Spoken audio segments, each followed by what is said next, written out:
You're listening to Potty Mouth Radio, the home of movies, music, television, and comedy.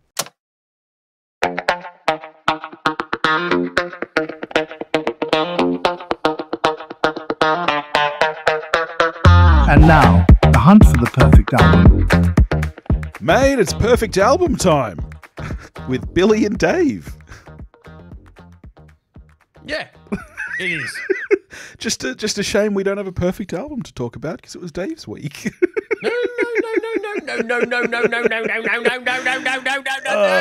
It's fucking just I've gone all Ben Kingsley in fucking sex. it's just fun to tease. It's fun to tease. But let's get into it.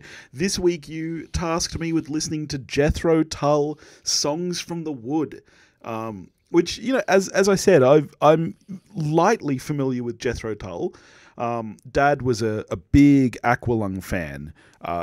Dad's a folk musician, but he also loves rock. But so he was very intrigued by, of course, Jethro Tull, the idea of that you could play flute over rock.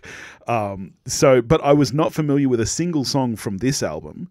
So Not why don't really? Yeah. So Wow. why don't you tell us Okay. about Jethro Tull, Songs from the Wood? How you came to it? What makes you think this is perfect, etc., etc.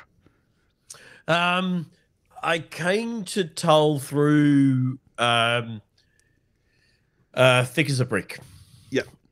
Which is a concept album that they did, and from there came to Aqualung, which is probably their kind of, I guess, biggest album. Yeah, and for then sure. then from there to other stuff as a big kind of traditional.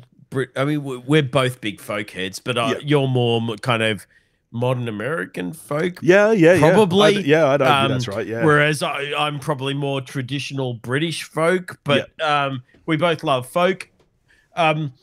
This is their folksiest album by far, I would say. Yeah. And so when I came across this, it resonated really hard. And along with Aqualung and Thick as a Brick, it has continued to be my favorite Tull album. Yeah. And when I was picking something to throw at you, it was the kind of folkiness of this that made it stand. Yeah. This was always going to be the one I gave you because, apart from the fact that I think you said that you were moderately semi-familiar with maybe Aqualung and so on, this is so kind of folksy that I thought if anything's going to resonate, it's probably going to be this one. So tell me how much you hated it. Well, all right. Firstly, I actually think that this is probably my second favorite album that you've thrown at me after The Primitives. Nice. I really, really, really, really dug this album. Sweet. I think that you overstated its folksiness, though. I threw it on and I expected a straight folk album, and this is not. Now, no, it's kind of folk / prog, 100%, which I'm not blaming you for. I have an album which I love, which I've decided I'm actually going to throw at you next week, which I've realized I do the same thing. I always refer to it as, you know, this band's great folk album, and then re-listening to it, I'm like, yeah, okay, this is like, I guess, indie prog rock with some folk elements to it. So it's very folkier similar than the other stuff. Yeah, but still. yeah, very similar. So, no, I really enjoyed this album, and I think it's very diverse. Like you had just said folk, but even within the realm of folk, there's so many different elements here. So we kick it off with Songs from the Wood, which almost has a bit of a sea shanty vibe to the first half of it before it gets into its prog rockness. Show you how the garden grows. Show you how the garden Hold you grows. steady as you go. Hold steady as you Join the chorus if you can. It'll make of you an honest Man, let me bring you love from the fields. I love that whole a cappella section of this song. It's such a great way to open this album. Because it is probably no, not the most folksy song on the album, but it's getting there. And so it is a really, really great introduction. And it's, I mean, more so than their other albums, this is Ian Anderson really leaning into that kind of mentality as the kind of flute playing minstrel. Yeah, for sure. Like the wood elf. I don't know if you've seen any footage of him live, but he spends most of the time on one fucking leg with a flute. Yeah. He is the minstrel of fucking 60s, 70s prog rock. And this album, more than any other, really leans into that kind of... It does, yeah. But I do think that this album is at its best when it really, really goes for it and blends the folk elements with the prog rock. Whether that be through, classic prog rock things like interesting time signatures, for example, and time signature changes. There's one track that does that really well. And then there's some where it just does, full-on like rock, but you've got the flute there going. It's almost like... Jethro Tull is like the flute version of AC/DC with the bagpipes at times. And so I really like when they really go for it and blend those worlds together. I really like Jack in the Green as well. And carries the green flag all along.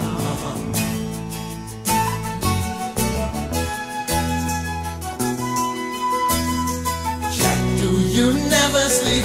Does the green spell run deep in your heart? This is going to sound weird, but my favorite part of that song is actually the bass line.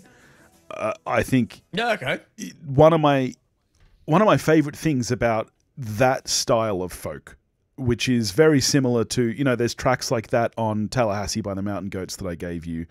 There's tracks like that on the album I'm going to give you next week where it's percussion light. There's not a lot of drums. It's almost more like an acoustic rock song than it is a folk song. And so it makes all of the individual instruments stand out that much more. I love when you can really hear the bass line like that. I just love it. Yep. Get it. Then you get into what at the time was probably my favorite track, Cup of Wonder. Yeah, it was.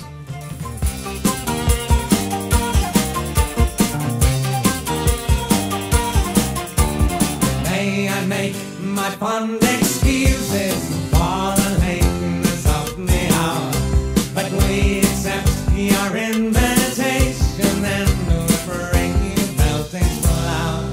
For the Mayday is the break. I actually, to be honest, that might still be my favorite track.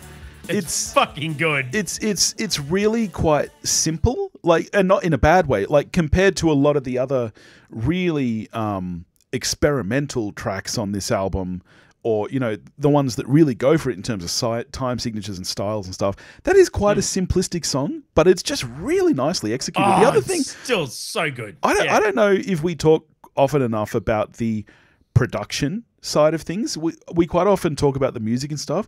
The production of this album and the mix is really, really fucking good. Like, it's really good.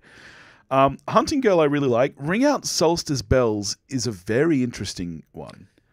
I don't know if you remember when we did our Christmas songs album, and I know that's going back about 8 months or something now. Yeah. And as soon as we recorded it, I think the very next week I said, there's at least fucking 3 songs that I wished This is one of the ones that for some reason didn't pop into my memory when we were doing that episode. And then a week later I went, fuck you, you dumb This should have been in your top 10. This is a really interesting song. Have you listened to much of Vampire Weekend? No, but I know you've got them in the schedule to force me to listen to at some point in the future. Yeah, I do. I think you're going to like them. This song reminded me a lot of the first 2 Vampire Weekend albums. A lot.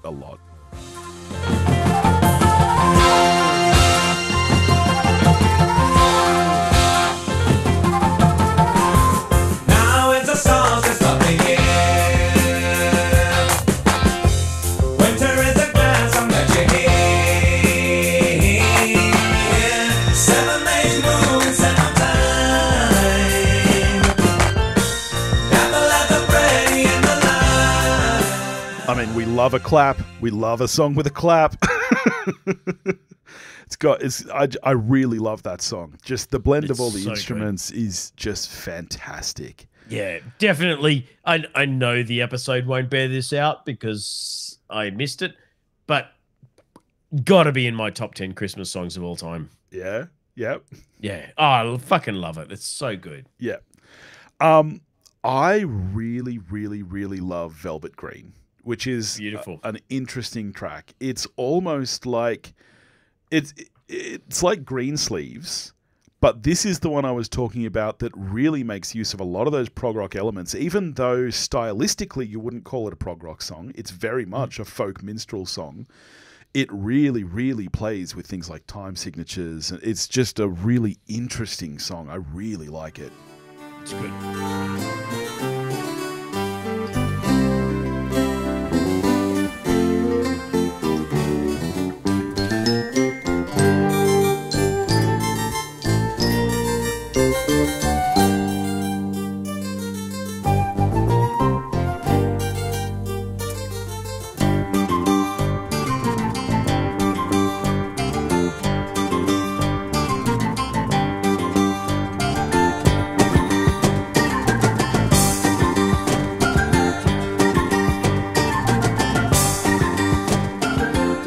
If that riff there was played on electric guitars, you could mistake it for a Tool song. Like, I really, really, really like that song. It's just so interesting and different. It's weird. I know sometimes long songs don't resonate with you. Yeah, yeah. And yet, this is the longest not song always. of the album. Not always. I mean, The End obviously was your pick from That's true. The Doors. And my favourite band is The Cure. They're quite famous for 3-minute long intros before you even get lyrics. True. Yeah. But on this album, there are 2 songs that are significantly longer than the others. Yeah. That being one of them. And I was expecting that the 2 longer ones were going to be the ones where you went, if I had to pick faults for this album, these 2 songs are too fucking long. I don't think that Velvet Green is too long. If I had to pick a fault with this album, it's that the next long song is possibly too long. So that may be something you throw a fucking criticism at. But I'm really pleased that Velvet Green worked for you and you didn't find it too long and that you enjoyed it. Honestly, it's between that and Cup of Wonder for my favorite song from Oh the wow, album. really? Wow. I really, really like Velvet Green. To me, it's the most interesting song on this album because it is such a great folk song and such a great prog rock song. And when you blend that together, I just don't think I've ever heard a song like that before. Oh, fantastic. So yeah, no, big fan. Wow. Very happy. Yeah, the other song you're talking about, Pibrock, Cap in Hand, is too long. I still enjoy it, but it's probably my least favorite from the album. I agree 100%.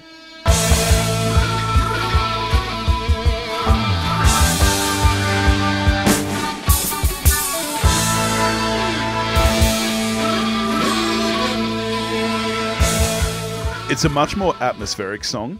The first time I heard it, I actually thought it was a live track because to me it sounds a lot like the kind of thing that a band does, kind of like between songs, pumping up the audience. The Dire Straits thing where I know Sultans of Swing is a 3-minute 30 song, but when we do it live, it's 15 fucking minutes because So I actually really thought that was a live track at first that had snuck its way onto the album.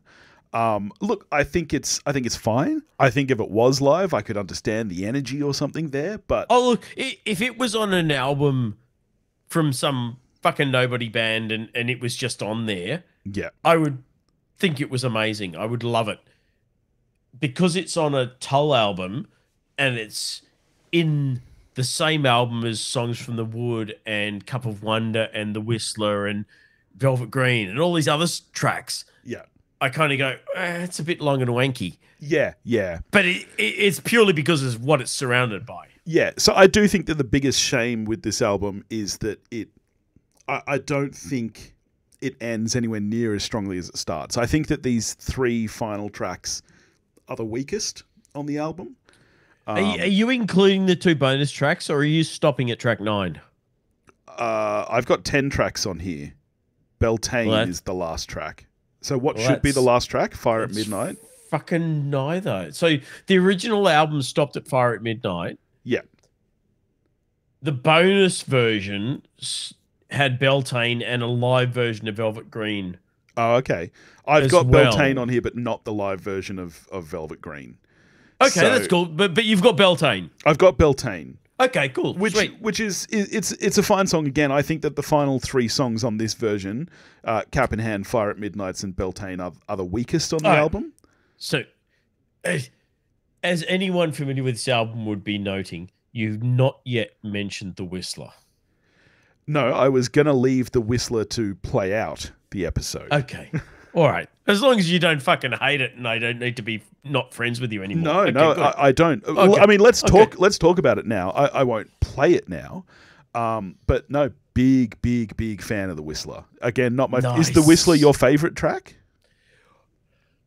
Look, fuck, I genuinely don't know. Between Songs from the Wood, Cup of Wonder, The Whistler, and probably Velvet Green. Yeah. Pick a day of the week and I'll give you a different answer. Yeah. I love this album, or I wouldn't have given it to you. Yeah. This is, unlike most Jethro Tull fans, this is probably my favorite album. Yeah. And there's not many Tull fans where this would be their favorite. It's for everyone, it's in their top 3. Yeah. But most people, it's going to be Aqualung or it's going to be Thick as a Brick. And then this will be that. Oh, the other great one they did. Yeah. Because I love folk so much, and I love that kind of fucking everything about that kind of medieval British. Oh yeah, and this leads into that medieval folk. Yeah. Robin Hood films, fuck you name it. If it's medieval British shit, it's gonna resonate with me because I was brought up by very fucking Anglophilic parents, and we watched the ABC, and I watched fucking Robin of Sherwood on ABC, which I now fucking own on Blu-ray, even though no one knows that TV show for love or money. Everything to do with that sensibility is going to resonate with me. So this album has more kind of gravitas for my for me personally than it probably does for anyone else. So I love this album. Yeah. No, I was a huge fan. I'm an 8 out of 10. I will pick this up on vinyl at some point when I have the money because I thought this was fantastic. Big fan. And nice. Like I said, I was familiar with Aqualung, but not that familiar with much other Tull stuff. So I think that I will go and listen to a lot more after this. Oh, fantastic. Yeah, I mean, definitely Aqualung and Thick as a Brick. Like they are all-time albums. Yeah. But yeah, Songs from the Wood, it's something about it is just very special to me. Yeah. So I'm super pleased that you really liked it. I really am. Well, next week I'm going to do something similar because this album reminded me a lot of one of my all-time favorite albums, which is probably not most people's favorite album from this band. I'm a big fan of the Shins, and O Inverted World, their first album, is a great album, but I'm going with their second release, Shoots Too Narrow. Are you familiar with the Shins at all, or Shoots Too Narrow? I know 2 or 3 songs because of Scrubs, but I think they're off. What was the first album you said? O Inverted World. I think they're off that. Yeah, I think it would be New Slang and Caring is Creepy, probably. Yes, yeah. that one. Yeah, they're both off O Inverted World. So Shoots Too Narrow, which was their second release, is much more folk slanted. I like them. Okay, cool. Well, I think that bodes well. It's a really folk slanted album. It's kind of similar to this in a lot of ways. So I'll be really curious to hear what you think of that. So there you go. Shoots Too Narrow by the Shins is next week. Okay. All right. Well, thank you for joining us here at Hunt for the Perfect Album. You can get in touch with us at pottymouthradio.com and check out all the rest of the shows on the network. And I'm going to play us out with a little bit of the Whistler. Nice.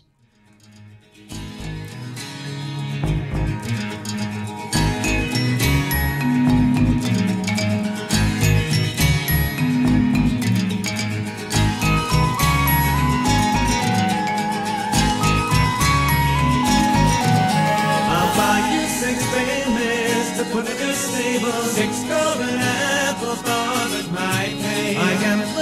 piper who calls a sweet tune, but I must be gone by the 7th day. So come on, I'm a whistler, I have a pipe and I've come to play. Get ready, a fellow whistler, I whistle along on the 7th day. Whistle along on the 7th day.